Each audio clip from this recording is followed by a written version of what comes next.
Les assureurs européens de l'assurance dommages peuvent-ils maîtriser la spirale des sinistres climatiques tout en conquérant de nouveaux marchés?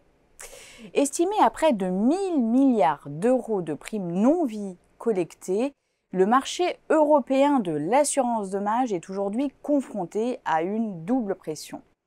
L'intensification des risques climatiques, géopolitiques, comportementaux et la transformation rapide des attentes clients.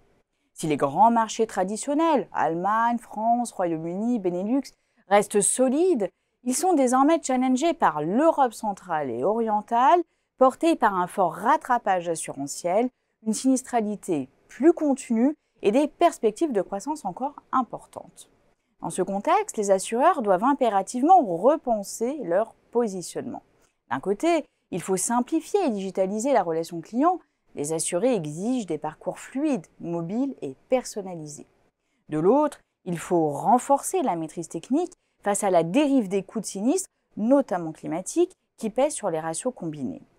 À cela s'ajoute une concurrence de plus en plus affûtée, notamment de la part d'acteurs innovants ou positionnés sur des segments ultra ciblés.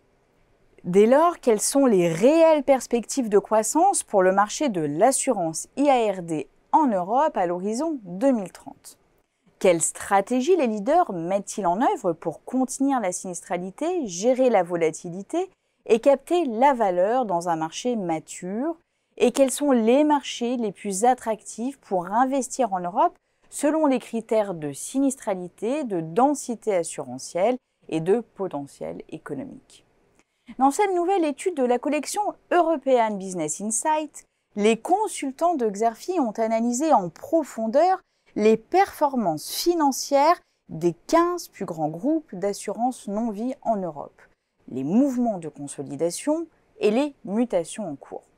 Ils proposent également un benchmark stratégique exclusif de 30 pays européens, structuré autour de 15 indicateurs clés de compétitivité.